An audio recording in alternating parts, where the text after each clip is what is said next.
Судењето за трагедијата во дискотеката Пулс во Кочани, во која животот го загубија 63 лица, беа повредени околу 200, ке започне на 19 ноември во судницата на казнено-поправната установа Идрисово.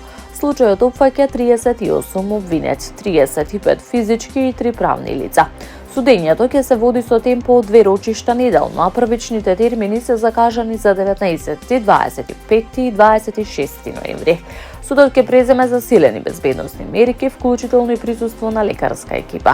Надлежните упатија апел до медиумите и јавноста за достоинствено и одговорно известување, без сензационализам, со почит кон жртвите и сите страни во постапката.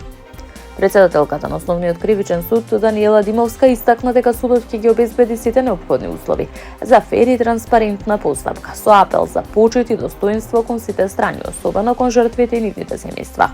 Таа нагласи дека судот е исправен пред голема задача и дека е важно да не се подлегнува на сензационализам.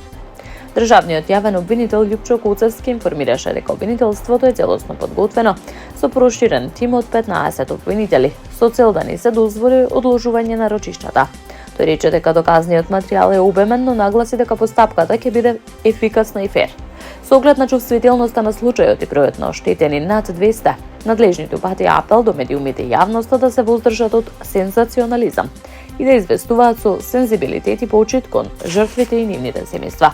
Помеѓу обвинетите кои се товарат за тешки дела против општата сигурност се сопственици на локали, управители, инспектори, градоначалници, членови на обезбедување и државни службеници. Се бара решение за 550 вработени во подружницата на руската компанија Лукойл во Македонија, откако од овој енергетски гигант одлучија да го продадат имотот во странство по санкциите за нафта што ги воведе американскиот председател. Председателот на регулаторната комисија за енергетика Марко Бислимовски изјави дека треба да и се даде шанса на Лукойл Македонија и дека може да снабдува деривати од други земји. Имав средба со представникот на Лукойл Македонија, тој ќе ги преземе сите мерки за тие луѓе да не останат без работа. Значи Лукойл може и понатаму да работи и да обезбедува нафтени деривати. До сега најголем дел обезбедувал од Бугарија, но може да обезбедува и од други земји, така што во тој дел треба да му дадеме шанса и понатаму да работи. Не мора да се снабдува со деривати обезбедени од руски рафинерии, рече Бислимовски. Лукойл во земјава има 40 бензински помпи и 10 резервоари со вкупен капацитет од 8320 кубни метри. Русија е подготвена да ги продолжи мировните преговори со Украина во Истанбул, објави функционер на Руското министерство за надворешни работи.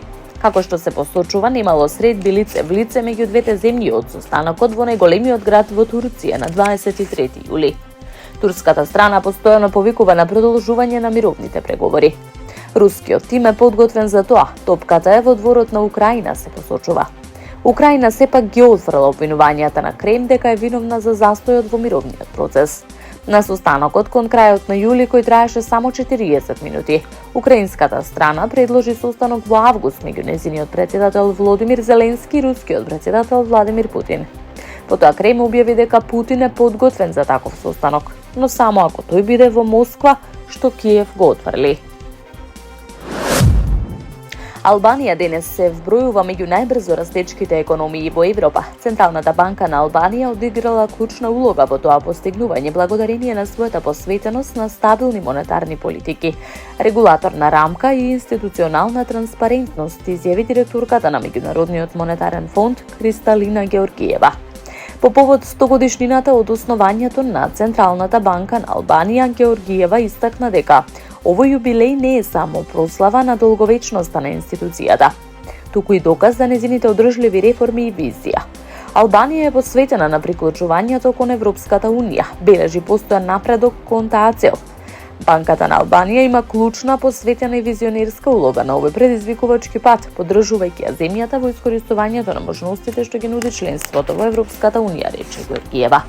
Таа додаде дека ММФ ќе остане постојан партнер на Албанија во процесот на нејзиното приближување кон Европската унија, преку поддршка во политиките, истражувањата и развојот на институционалните капацитети.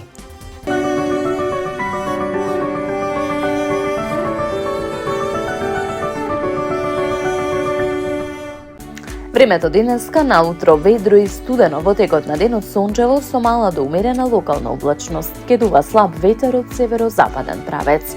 Во Скопје сончево време со мала до умерена облачност и со слаб северен ветер. Според најавите од Управата за хидрометролошки работи, следува период на стабилно и суво време со постудени утра. Во текот на денот ќе преовладува сончево со мала до умерена облачност. По одделни котлини ќе има услови за појава на магла.